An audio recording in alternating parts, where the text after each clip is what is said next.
وهلا وبنات، شلونكم اخباركم؟ يا رب بصحة وعافية وستر. اول ما نبدي بالفيديو الصلاة على محمد وآل محمد، اللهم صل على محمد وآل محمد. اني اشارك يومياتي البسيطة، امرأة بسيطة عايشة ببيت بسيط هي وزوجها. اشارك يوميات لأنتو كلكم معدلات امهات بيوت وكلكم تعرفون، بس انا اخذكم احب اشارك يومياتي وياكم. واتمنى تشوف الفيديو، تحط لايك واشتراك وتفعل الجرس حتى يوصلك كل ما نزل فيديو جديد.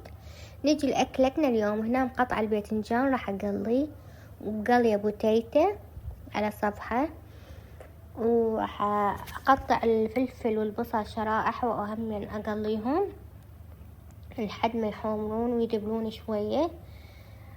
وراها راح اخلي الطماطة لحد ما تستوي ينزل ميها. ندب البوتيتا والباذنجان. هاي الأكلة كلش طيبة، تبسي طاوة أو تبسي ناشف مو مرق.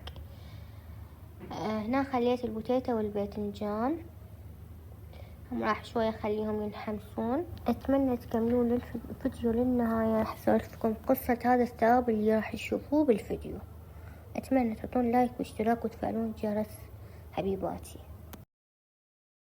هنا راح اخلي دبس الرمان ينطيها طعم كلش طيب. جربوها وانطينا رأيكم بالتعليقات. امانة الله كلش طيبة. انا هاي الاكلة كلش احبها، يعني عادي غداي وعشاي من عدة شي طبيعي اموت عليها. اكلة بسيطة، يا رب تجربوها تعطوني رأيكم بالتعليقات.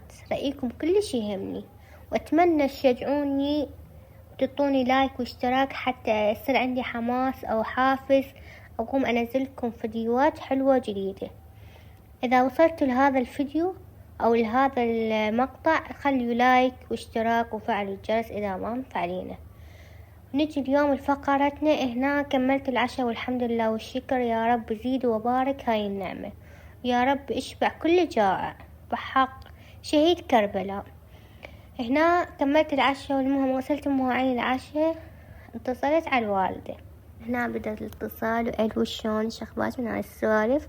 المهم قلت لها ماما شنو رأيك اسوي لبلب واوزعه؟ قالت ماما عادي، بس انت منو يمك؟ انت وحدك بالبيت وزوجك بالشغل وانت ما تطلعين توزعين. قلت لها اي صحيح، بعد ما اسوي راح انقعه للبيت. المهم نقعت اللبلبي بالمنام. انا قاعدة بحوش كلش كبير يمي مرت حماية، يمي جدرية كبيرة بيها لبلبي وحطتها على النار.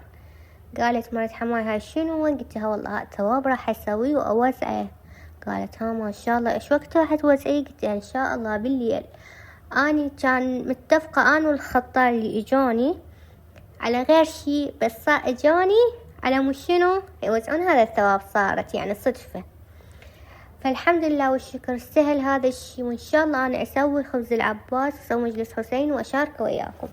بس والله صار هذا الشي بالمنام. ان شاء الله طلبوا حوائجكم وان شاء الله مقضية. واتمنى من عندكم تدعولي بقضاء حاجتي وحاجة كل محتاج بحق محمد وآل محمد يا رب.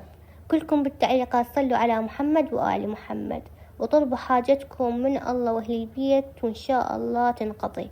يا رب العالمين واهل البيت ما يقصرون ويانا. احنا بشر، لا حول ولا قوة. رب العالمين قادر على كل شيء. يا رب تنقضي حاجتي وحاجة كل محتاج.